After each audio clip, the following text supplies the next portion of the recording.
समस्त को स्वागत। आज अनेक दिन पर पुणी थे भर्चुआल क्लास को स्वागत। आज आम नवम क्लास प्रथम अध्याय आम चतुर्पार्श्व थिबा पदार्थ से संबंध में पढ़ा।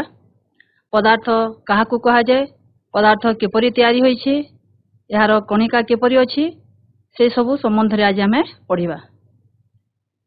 ए विश्व रे जहाँ वस्तु अछि समस्त वस्तु पदार्थ को लेकिन गठित।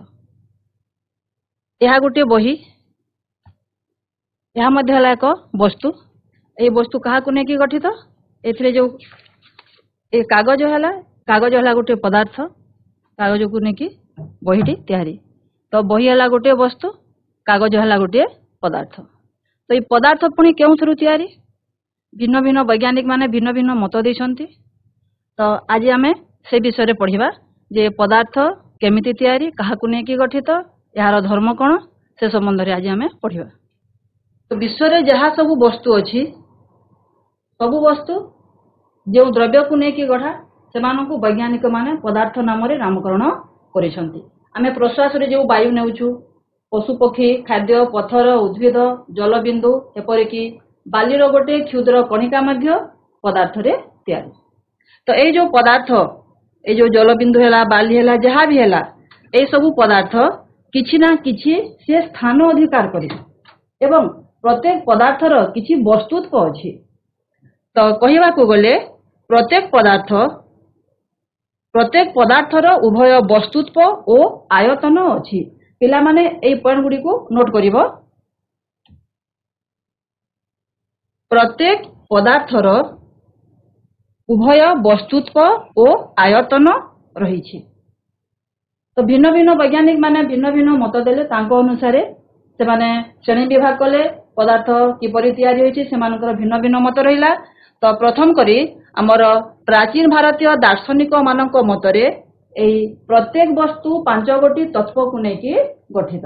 से 5 गोटी तत्व कोन, माटी, जल, वायु, अग्नि एवं आकाश। तो सेमानक मत अनुसार ए जो 5टी तत्व प्रत्येक पदार्थ रे अछि एवं जेतिकी पदार्थ वा जेतिकी वस्तु अछि सेमाने ताकू दुई भाग रे विभक्त कले, सजीव बा निर्जीव। प्रत्येक वस्तु दुई भाग रे विभक्त, सजीव एवं निर्जीव।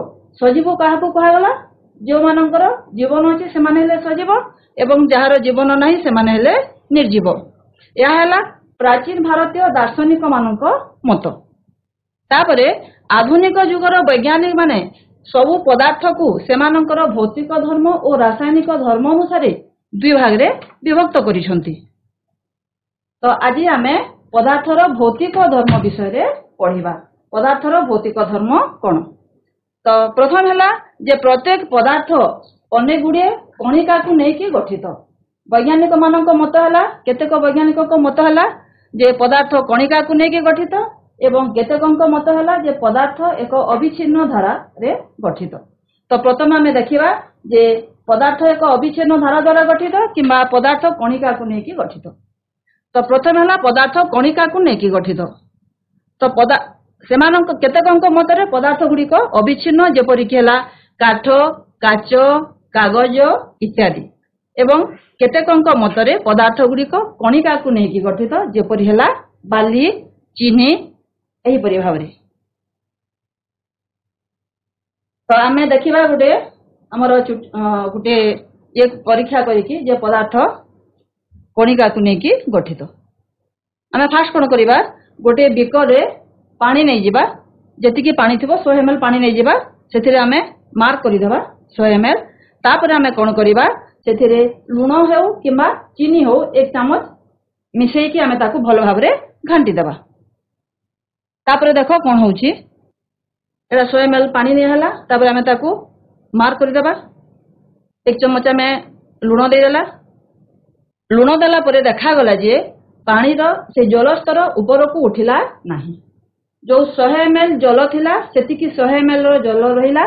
तो ए जो 1 चामच आमे लूण देला, से लूण कुआडे गला। से लूण ए जल भितरे संपूर्ण भाबरे मिसी गला। केमिति मिसिला जे लूण अनेक गुड़े क्षुद्र कणिका द्वारा गठित। तो ये जल भितर जो फांका स्थान अच्छी जलर कणिका गुड़िक भितर जो फांका स्थान अच्छी से फांका स्थान में लुणर कणिका गुड़िक अवस्थापित हो जाइछि जहा फल जलस्तर ऊपर को उठिला नहीं। तापरे सेकेंड है जे पदार्थर यही कणिका गुड़िक केते छोट या विषय भी आम गोटे छोटिया एक्सपेरिमेंट करके देखा जे आम यहाँ 7टा बिकर नहीं गला फास्ट 7टा बिकर आम 90 ml लेखा जल नहीं जिबा तापर आम कौन करिबा प्रथम ml रे 90 ml आम जो जल नहीं छु सेथिरे आम 10 ml रो 2-3टा पोटासियम परमांगानेट आम कणिका सेथिरे मिसै देबा पोटासियम परमांगानेट KMnO4 पिला माने यार संकेत लेखिकी रखिबो पोटासियम परमांगानेट KMnO4 2-3टा दाना आम एथिरे मिसै देबा एथिरे मिसैला परे ता रंगटी देखो किपरि होई गला तापर आम फास्ट कोन करिबा एथिरो आम 10 ml याकु द्रवीभूत कला परे एई द्रवण आम 10 ml एथिरे नेबा फास्ट भी करे रखिबा तापरे याकु संपूर्ण भाव द्रवीभूत करदेबा पुणी एथिरो आम 10 ml सेकेंड भी करे नेबा पुणी याकु द्रवीभूत कला परे एथिरो आम 10 ml नेक्स्ट भी करकु नेबा तो एही परि भाबरे आम एई जो द्रवण तयारी होईछि एई द्रवण को 10 ml लेखा गोटे रु आ गोटे एपरि आम ताकू ढाली ढाली की जीवा जेपरि की सेई द्रवण गुड़िक कौन हेबो लघुकरण हेबो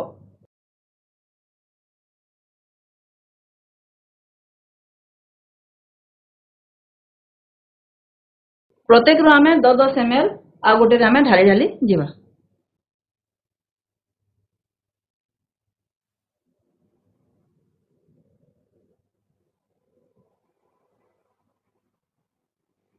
तो पिला माने देखि पारुथबो जे एहार रंग किपरि देखा जाउछि को बिकर गाढ़ता केते एई बिकर गाढ़ता सबुठारु बेसी सेकेंड बिकर टिके कम तापर टिके टिके करिकि कमी कमी जाइछि तथापि लास्ट बिकर भी एबे जे पोटासियम परमांगानेट जो रंग सेई रंगर किछि अंश देखा जाउछि संपूर्ण भाबरे एहा पानी भली देखा जाउनी किछि ता रंग देखा जाउछि एहार अर्थ कोन आमे बुझिबा जे जेते लघुकरण हेले मध्य पदार्थ एते क्षुद्र जे तार शेष अवस्था रे मध्य एरा जो 6 नंबर बिकर मध्य तासे कणिकार जो धर्म सेटा देखा जाउछि माने पदार्थ केते क्षुद्र आमे याकू एते भाग कला परे मध्य ता कणिका सरी नाही एते क्षुद्र जे लास्ट बिकर जे मध्य से कणिकार धर्मटा हमकु देखा जाउछि एथिरु आमे जानिला जे पदार्थ अनेक गुडिये क्षुद्र पदार्थर कणिका गुड़िक केते क्षुद्र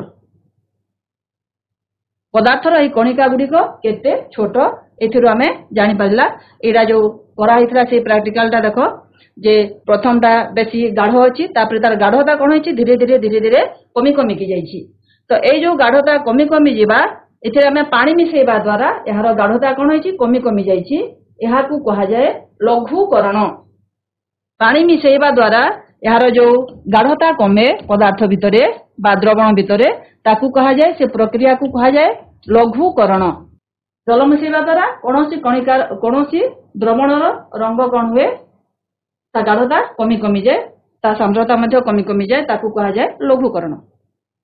तापर आमे पढ़िबा पदार्थ कणिकार धर्म पदार्थ कणिकार धर्म कौन प्रथम है पदार्थर कणिका मानक मध्यरे फांका स्थान अछि आमे केमिति जानिबा पदार्थर कणिका मानक मध्यरे फांका स्थान अछि आमे जो प्रथम हमर एक्सपेरिमेंट देखिथिला ए एक्सपेरिमेंट जे एथिरे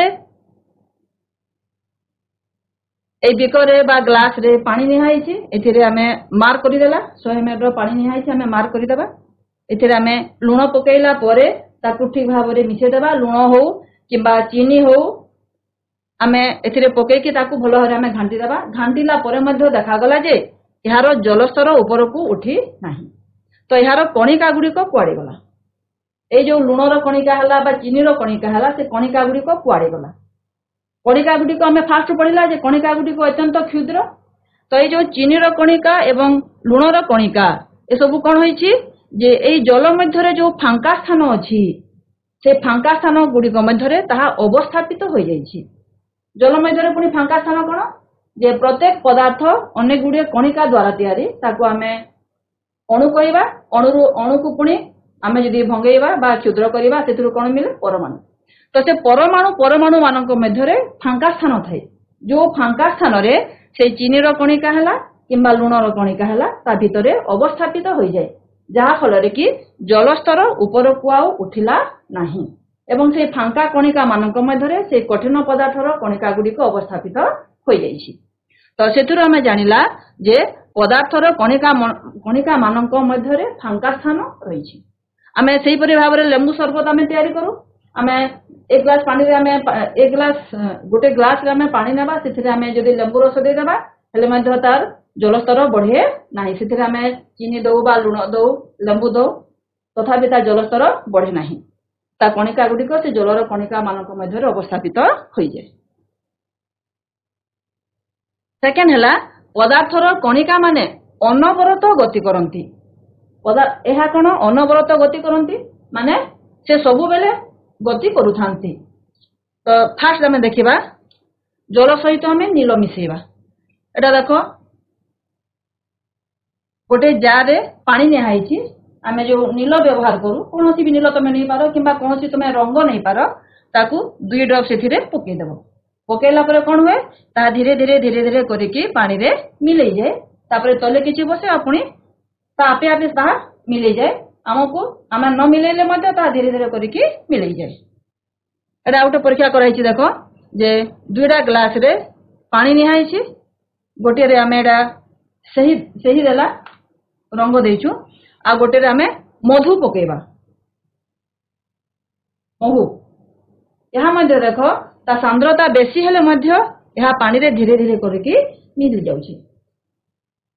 किंतु एठारे आमे देखिबा एई सही पतला थाए ता सांद्रता कम यहा शीघ्र मिलेला किंतु महुर कौन हुए सांद्रता टिके बेसी या धीरे धीरे करिकि पानी रे मिलेबो तथापि यहा धीरे धीरे करिकि पानी रे मिलउथे।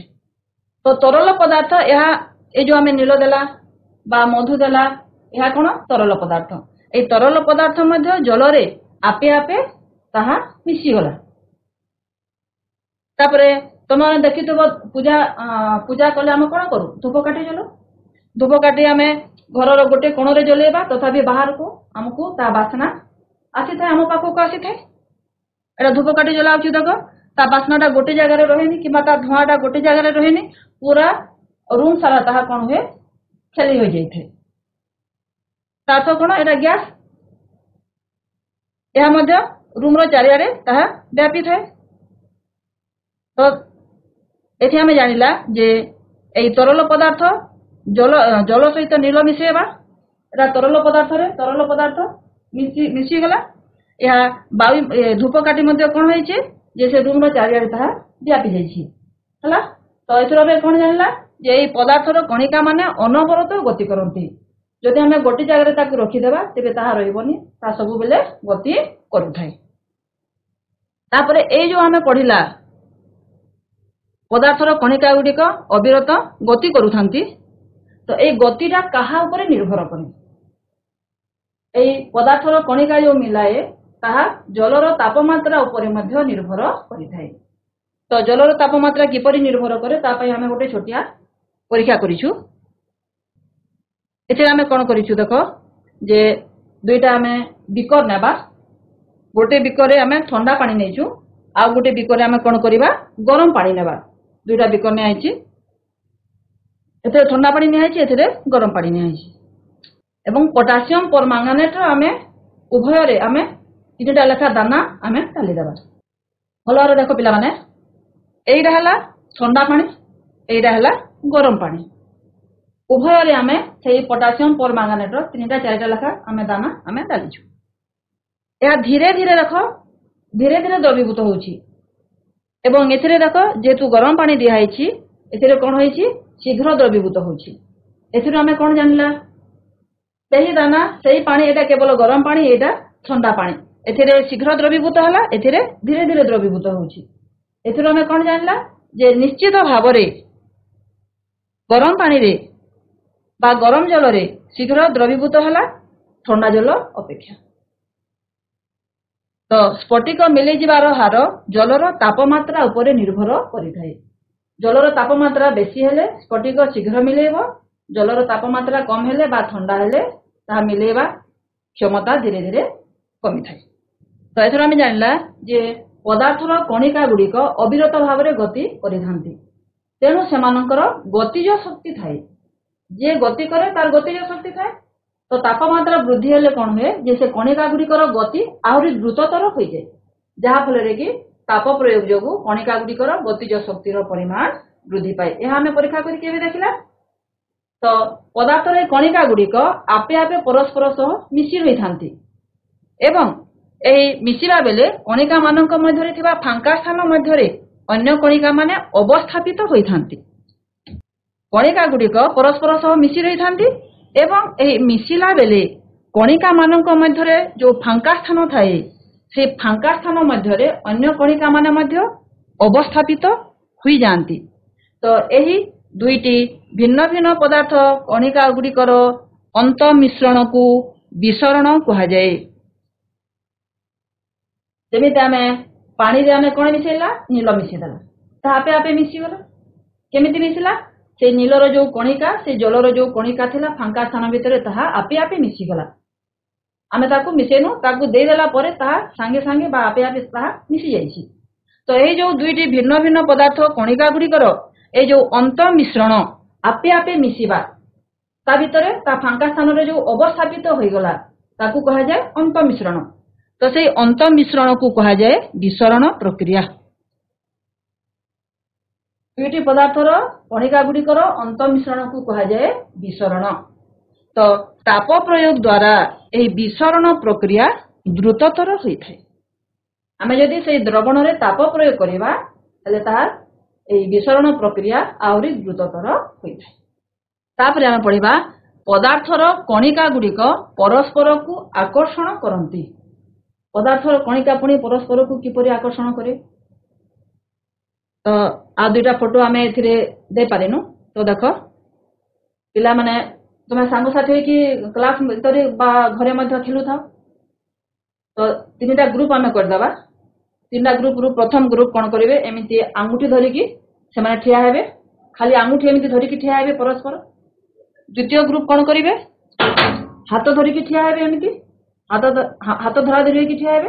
ତୃତୀୟ ଗ୍ରୁପ କେମିତି କରିଛନ୍ତି ଦେଖ, ଅଣ୍ଟା ଧରିକି ଠିଆ ହେଇଛନ୍ତି। ତିନିଟା ଗ୍ରୁପ ହେଲା। ପ୍ରଥମ ଗ୍ରୁପ କଣ କରିଛନ୍ତି? କେବଳ ଆଙ୍ଗୁଠି ଧରିଛନ୍ତି। ଦ୍ୱିତୀୟ ଗ୍ରୁପ ହେଲା ହାତ ଧରିଛନ୍ତି। ତୃତୀୟ ଗ୍ରୁପ ହେଲା ଅଣ୍ଟା ଧରିକି ଠିଆ ହେଇଛନ୍ତି।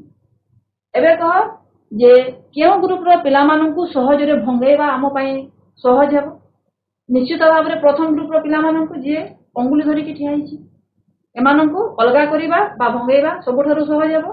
ସବୁଠାରୁ କଷ୍ଟକର ବା ସବୁଠାରୁ ବେଶୀ ଶକ୍ତି କେଉଁଥିରେ ଦରକାର ପଡିବ ଭଙ୍ଗେଇବା ପାଇଁ? ଏଇ ଥାର୍ଡ ଗ୍ରୁପରେ ଯେଉଁମାନେ ଅଣ୍ଟା ଧରିକି ପରସ୍ପର ଠିଆ ହେଇଛନ୍ତି ତାଙ୍କୁ ଅଲଗା କରିବା କଷ୍ଟ ହେବ। କାହିଁକି?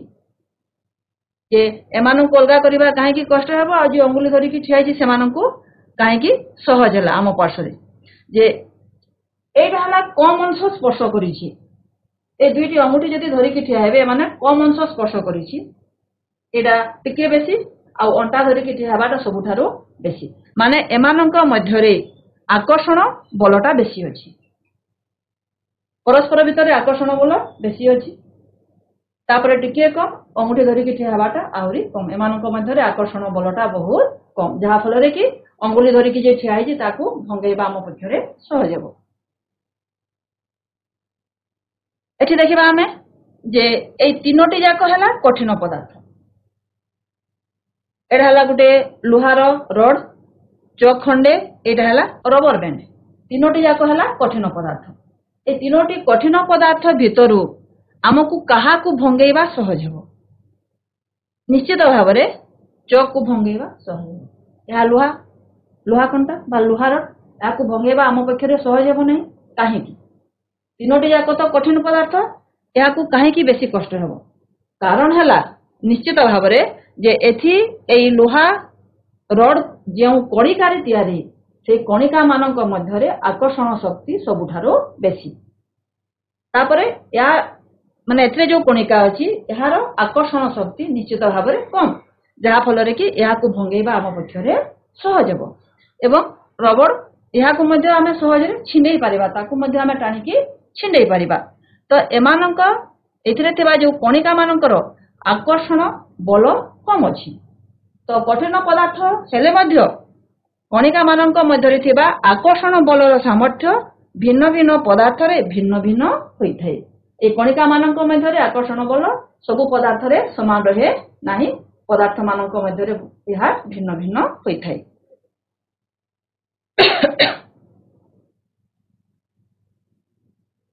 ତାପରେ ନେକ୍ସଟ ଆମେ ପଢିବା ପଦାର୍ଥର ଅବସ୍ଥା। ତମେ ଆଗରୁ ପଢି ପଢି ଆସୁଛ ପଦାର୍ଥର ଅବସ୍ଥା ସମ୍ବନ୍ଧରେ। ତ ପ୍ରତ୍ୟେକ ପଦାର୍ଥର ତିନୋଟି ଅବସ୍ଥା ରହେ। କଣ କଣ? କଠିନ ଅବସ୍ଥା, ତରଳ ଅବସ୍ଥା ଏବଂ ଗ୍ୟାସୀୟ ଅବସ୍ଥା। କଠିନ ଅବସ୍ଥା କଣ?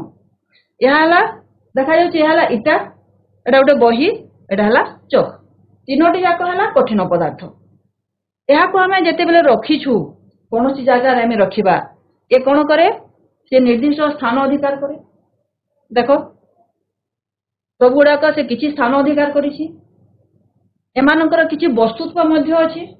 ଆମେ ତାକୁ ଉଠେଇବା, ତାଙ୍କର ଶକ୍ତି ଅଛି, ତାର ବସ୍ତୁତ୍ୱ ଅଛି, ସମସ୍ତଙ୍କର କିଛି ନା କିଛି ବସ୍ତୁତ୍ୱ ଅଛି। କାହାର କମ ଅଛି, କାହାର ବେଶୀ ଅଛି, କିନ୍ତୁ ସବୁ ଗୁଡାକର କିଛି ନା କିଛି ବସ୍ତୁତ୍ୱ ଅଛି। ତ ଏଇ ଯୋଉ କଠିନ ପଦାର୍ଥ ହେଲା, ଇଏ ସବୁବେଳେ କଣ କରେ ଯେ ତାର ନିଜର ଆକାର ସେ ବଜାୟ ରଖେ। ତାର ଯୋଉ ଆକାର ଅଛି ତାର ଆକାରକୁ ସେ ବଜାୟ କରିକି ରଖେ ଏବଂ ବଳ ପ୍ରୟୋଗ କରିକି ଆମେ ଏଇ କଠିନ ପଦାର୍ଥକୁ ଭଙ୍ଗା ଯାଇପାରେ, କିନ୍ତୁ ଏହାର ଆକାର ପରିବର୍ତ୍ତନ କରିବା କଷ୍ଟକର। ଆମେ ତାର ଆକାରକୁ ପରିବର୍ତ୍ତନ କରିପାରିବା ନାହିଁ। ଏହାକୁ ଆମେ ଯାହା ଚାହିଁଲେ ବି ତାର ଆକାର ପରିବର୍ତ୍ତନ କରିପାରିବା କି? ତାକୁ ଚାପିକି ଏମିତି ଆମେ ଚାପିକି ଆକାର ପରିବର୍ତ୍ତନ କରିପାରିବା? ପାରିବାନି। ହଁ, ଯଦି ହେବ ଆମେ ତାକୁ ଭାଙ୍ଗି ପାରିବା, କିନ୍ତୁ ଆକାର ପରିବର୍ତ୍ତନ କରିପାରିବା ନାହିଁ। ଚକକୁ ଆମେ ଭଙ୍ଗେଇ ପାରିବା, ବହିକୁ ଆମେ ଚିରି ପାରିବା, ଭଙ୍ଗେଇ ପାରିବା, କିନ୍ତୁ ତାର ଆକାର ଆମେ ପରିବର୍ତ୍ତନ କରିପାରିବା ନାହିଁ। ତାର ଆକାର ସେ ସବୁବେଳେ ବଜାୟ ରଖିଥାଏ। ତେଣୁ ଏଗୁଡ଼ିକୁ କଠିନ ପଦାର୍ଥ କୁହାଯାଏ। ତ କଠିନ ପଦାର୍ଥର କଣ ଅଛି ଯେ ଏମାନଙ୍କର ନିର୍ଦ୍ଦିଷ୍ଟ ଆକାର ଥାଏ, ଆୟତନ ଥାଏ ଏବଂ ପରିସୀମା ଥାଏ। ଏହା ହେଲା କଠିନ ପଦାର୍ଥ। ଏମାନଙ୍କର ଆକାର, ଆୟତନ ଓ ନିର୍ଦ୍ଦିଷ୍ଟ ପରିସୀମା ରହିଥାଏ।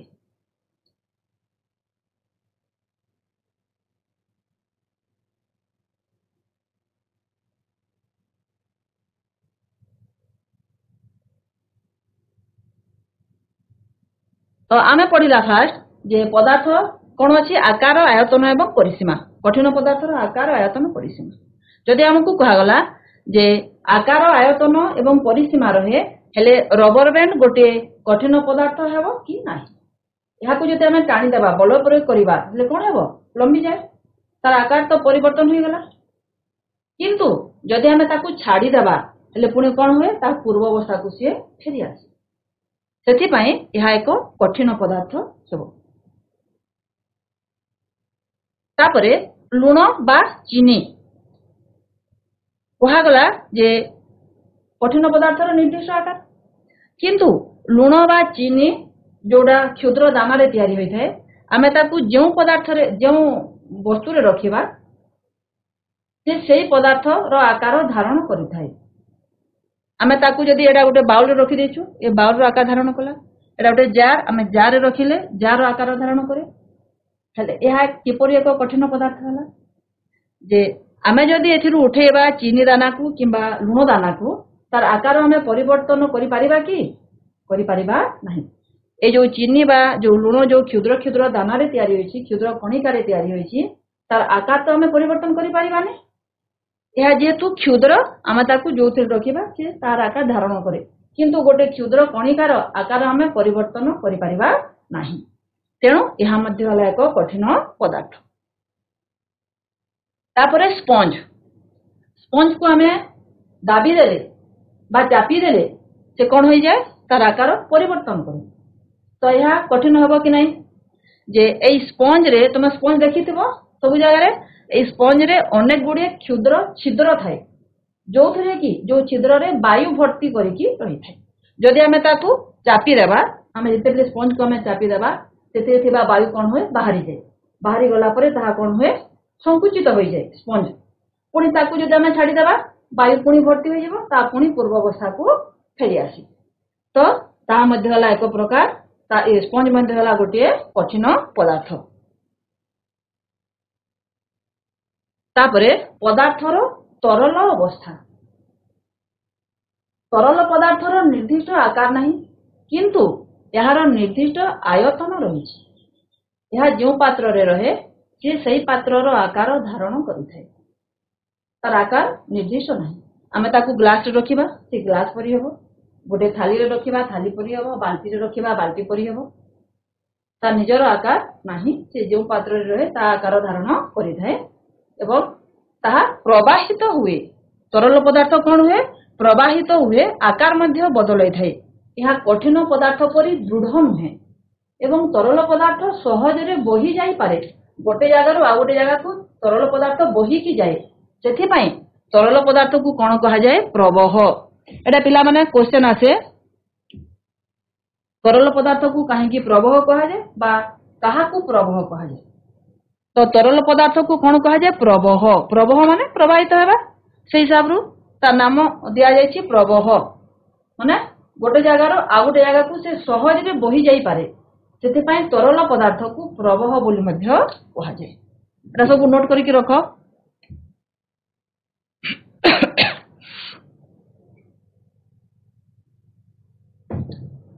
तापरे कठिन और तरल पदार्थ तरल मध्य विसरित होइथे वायुमंडलीय गैस गुड़िक जल रे विसरित हुए आ द्रवीभूत होइଥାଏ तो सही गैस गुड़िक मध्य मुख्यतः कार्बन डाइऑक्साइड ऑक्सीजन जलीय प्राणी आ उद्भिद मानकर बंची रहिबा पई अत्यावश्यक होइଥାଏ तो आमे जो श्वासक्रिया समय आमे जो नौछु अम्लजान बा वायु आमे जो नौछु ता वायुमंडल रे रहउची तापरे जलचर प्राणी माने से माने किपरि श्वासक्रिया करंती जल रे जो द्रवीभूत होई कि रहिछि अम्लजान से ताकू श्वासक्रिया रे ग्रहण करिथांती तो सेठी कोन अछि जे ऑक्सीजन ता बा वायु जल भितर द्रवीभूत होई कि रहउची तो सेही परि भाबरे कठिन पदार्थ मध्य तरल पदार्थ रे द्रवीभूत होई कि रहे तरल मध्य रही थाए एवं गैसीय पदार्थ मध्य जल रे द्रवीभूत होई कि रही थाए जहा कि हमर काम रे आसे बा प्राणी जलीय प्राणी और उद्भिद मानकर बंची रहिया पई ताहा आवश्यक होई तो कठिन तरल गैसीय पदार्थ मध्य तरल पदार्थ रे तीनोटी जाक पदार्थ तरल पदार्थ रे सहज रे विसरित होई पारे जो तीनोटी पदार्थ हमें कहला ए तीनोटी जाक पदार्थ ए तरल पदार्थ रे सहज रे विसरित होई पारे एवं ए विसरण प्रक्रियार हार कठिन पदार्थ अपेक्षा तरल क्षेत्र रे बेसी होई थाए ए जो विसरण प्रक्रियार हारटा कठिन अपेक्षा तरल रे बेसी हुए अर्थ कौन जे गोटे कठिन पदार्थ को जल रे विसरित करबा जेतिकी समय लागिबो ताठू शीघ्र कोटा हुए गोटे तरल पदार्थ को तरल पदार्थ रे विसरित करबा जेपरि कि हमें चीनी को नेकी पानी रे मिलेबा हमको बेसी समय लागिबो कि लेंबू रस को नेकी हमें पानी रे मिसेबा ता बेसी समय लागिबो निश्चित भाव रे चीनी को जल रे मिसेबा बेसी समय लागिबो तो कठिन अपेक्षा तरल पदार्थर विसरण हारटा बेसी हुए तरल पदार्थ रे शीघ्र विसरित होई पारे कारण कोन जे कठिन तुलना रे तरलर कणिका गुड़िक मध्य अधिक फांका स्थान थाए जेतो आमे साइंस पढुछु आमे खाली सेमिति कहि देले बने तरल पदार्थर विसरण हार काहे बेसी हुए कारण ना तरल पदार्थर कणिका मानक मध्य अधिक फांका स्थान थाए जहा फल रे कि ताहा सहज रे गति करि पारे एवं कठिन पदार्थर कणिका मानक मध्य फांका स्थान कम थाए सेति पई कठिन पदार्थ अपेक्षा तरल पदार्थ सहज रे विसरित होई पारे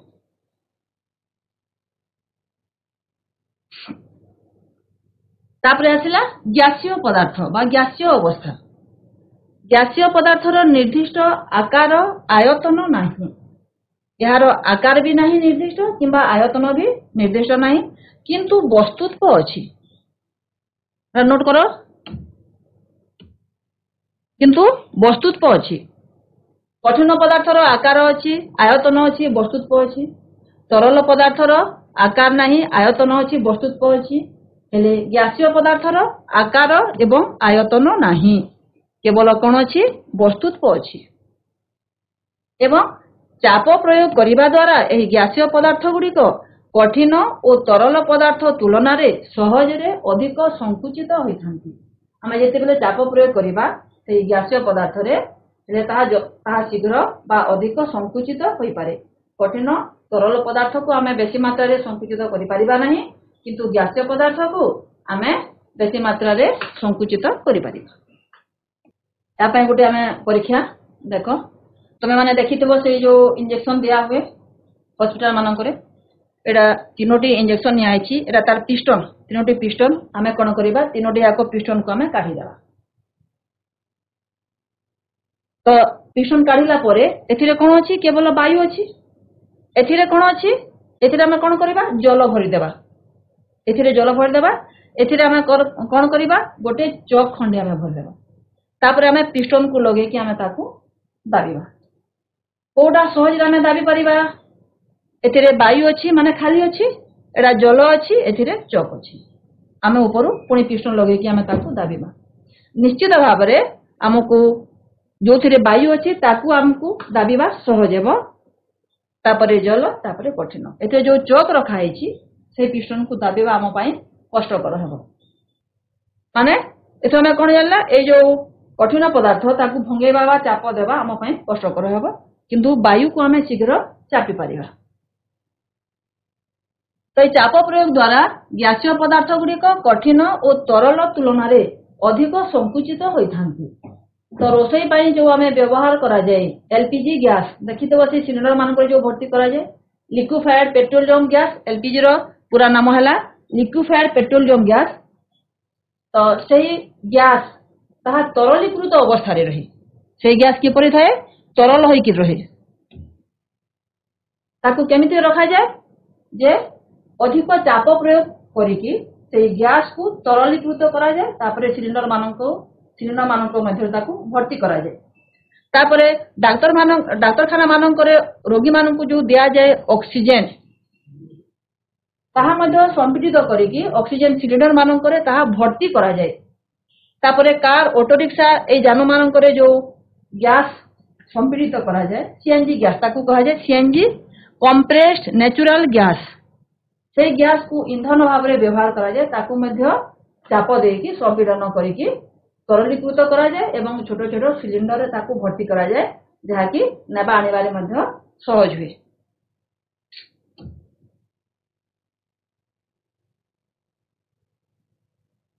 तापरे पिला माने देखिथिबो जे जदि घर मानकरे रोषे घरे जदि किछि भलो खाद्य रंधा आइथिबो, ता बास्ना हमकु बाहरु आसी जाए कि आज माँ घरे भलो रोषे करिसंती कि या रोषे करिसंती कि परे।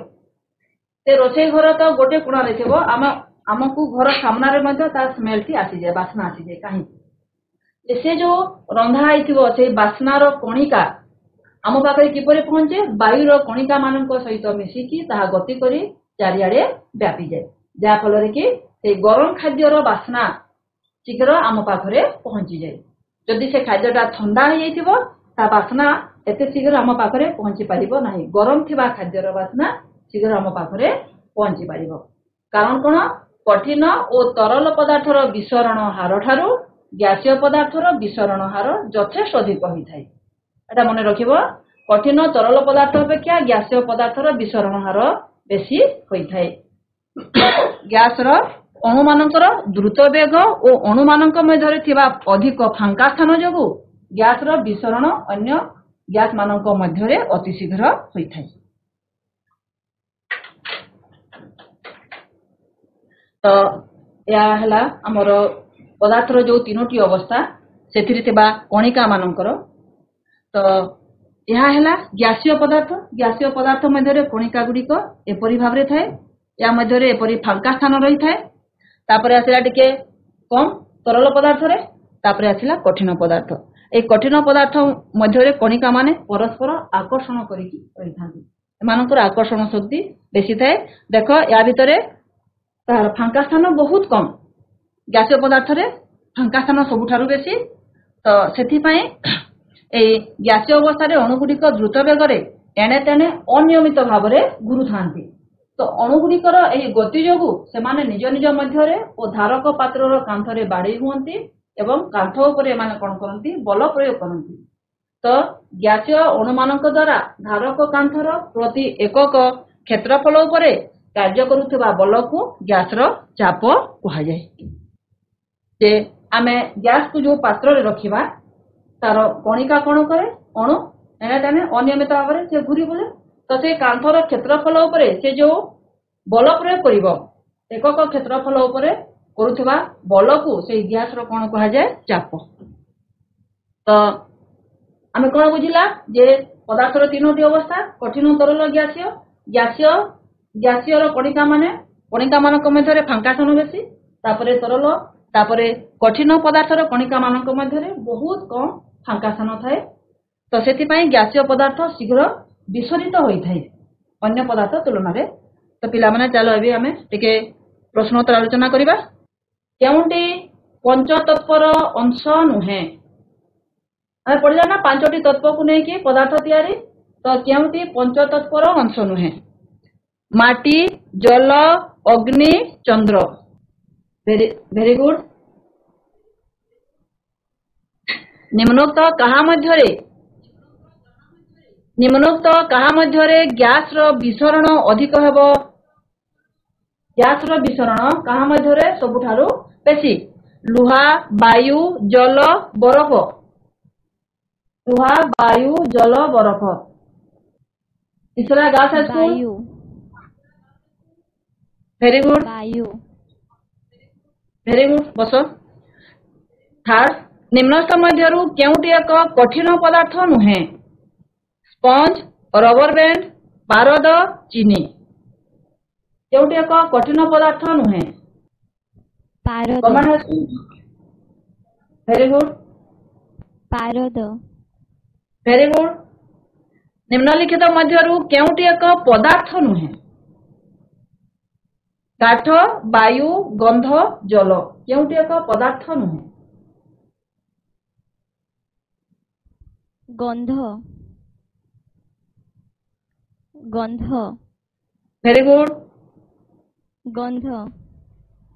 वेरी गुड बस। नेक्स्ट है तरल पदार्थ को कौन कहा जाए। नुआगां हाई स्कूल तरल पदार्थ को कौन कहा जाए। संबही कुबही प्रवह सुबही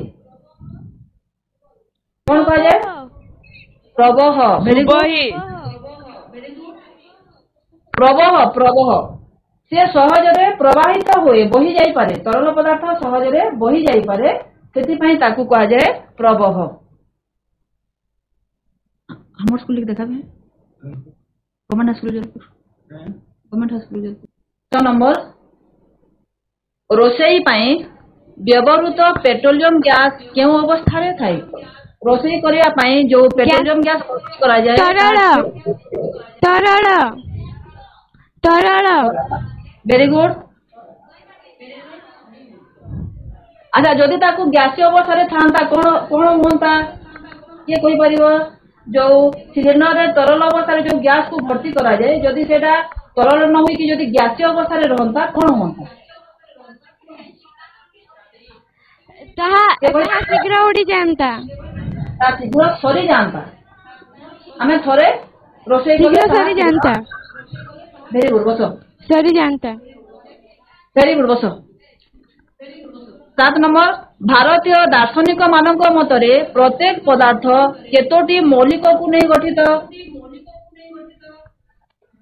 गवर्नमेंट हाई स्कूल जयपुर तीन।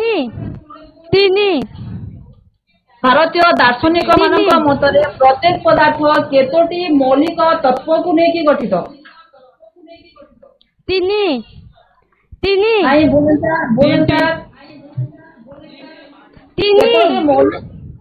आंसर केतोटी मौलिक तत्व को नहीं गठित 5टी। Very good. हाँ वेरी गुड बस। 8 नंबर निम्नोक्त केउ पदार्थ रे दृढ़ आंत आणविक बल रही थाए। अणु अणु मानक मध्य आणविक बल दृढ़ थाए। Government has crucial role. ଚିନି Very good. କାହିଁକି ଚିନି ହେଲା? ଚିନି ଚିନି କାହିଁକି? ଚିନି ଗୋଟେ କି ପ୍ରକାର ପଦାର୍ଥ? କାରଣ କଠିନ ପଦାର୍ଥ। ଚିନି କଠିନ କଠିନ ପଦାର୍ଥ। Very good. ଭେରି ଗୁଡ ବସ। ଚିନି ହେଲା କଠିନ ପଦାର୍ଥ। କଠିନ ପଦାର୍ଥ ମଧ୍ୟରେ କଣିକା ମାନଙ୍କ ମଧ୍ୟରେ ଦୃଢ ଆନ୍ତ ଆଣବିକ ବଳ ରହିଥାଏ। 9 ତରଳର ସାନ୍ଦ୍ରତା ଅଧିକ ହେଲେ କଣ ହୁଏ? ଭଲ ଭାବରେ ବୁଝ। ତରଳର ସାନ୍ଦ୍ରତା ଅଧିକ ହେଲେ କଣ ହୁଏ? ତରଳ ପଦାର୍ଥର ସାନ୍ଦ୍ରତା ଯଦି ବେଶୀ ହେବ ହେଲେ କଣ କୋଉଥିରେ ସେ ପରିବର୍ତ୍ତନ ହୁଏ? ତାକୁ ଆମେ କଣ କହିବା? କଠିନ କଠିନ। Very good. ତାକୁ ଆମେ କହିବା କଠିନ। 10 ନମ୍ବର ନିମ୍ନୋକ୍ତ କେଉଁ ପଦାର୍ଥ ଗୋଟିଏ ପାତ୍ରକୁ ସମ୍ପୂର୍ଣ୍ଣ ରୂପେ ପୂର୍ଣ୍ଣ କରିଦିଏ? ଧୂଆଁ, ମାଟି, ଜଳ, କାଚ। ଏ ଭିତରୁ ଆମେ କାହାକୁ ଯଦି ଗୋଟେ ପାତ୍ରରେ ରଖିବା ସେଇ ପାତ୍ର ପୁରା ପୂର୍ଣ୍ଣ କରିଦେବ। Very good. ଧୂଆଁ ଯେହେତୁ ବାୟୁ, ଧୂଆଁ କଣ? ବାୟୁ। ତ ଧୂଆଁକୁ ଆମେ ଯଦି ଗୋଟେ ପାତ୍ରରେ ରଖିବା ତା ପାତ୍ରକୁ ସମ୍ପୂର୍ଣ୍ଣ ଭାବରେ ଭର୍ତ୍ତି କରିଦେବ। କିନ୍ତୁ ମାଟି ଯୋଉ ଜାଗାରେ ରଖିବା ସେ ଜାଗାରେ ଥିବ ଆଉ ଏହା ଯେତିକି ତାର ଥିବ ଯେତିକି ପରିମାଣରେ ଥିବ କେବଳ ସେତିକି ପରିମାଣରେ ରହିଯିବ। କେବଳ ଯେହେତୁ ଧୂଆଁ ବାୟୁ ଅଟେ ଏବଂ ସେ ସବୁ ଜାଗା ସେ ଶୀଘ୍ର ବିସରିତ ହୁଏ ସେଥିପାଇଁ ସେ ସମ୍ପୂର୍ଣ୍ଣ ପାତ୍ରକୁ କଣ କରିବ? ପୂର୍ଣ୍ଣ କରିଦେବ। ପିଲାମାନେ ଏହା ହେଲା ତୁମର ଗୃହ କାର୍ଯ୍ୟ। ତମେ ଲେଖ ତାକୁ ନୋଟ କର ଏବଂ କ୍ୱେଶ୍ଚନ ଆନ୍ସର କରିକି ତମ ଟିଚରଙ୍କୁ ଦେଖେଇବ। ସମସ୍ତଙ୍କୁ ଥ୍ୟାଙ୍କ ୟୁ ଧନ୍ୟବାଦ।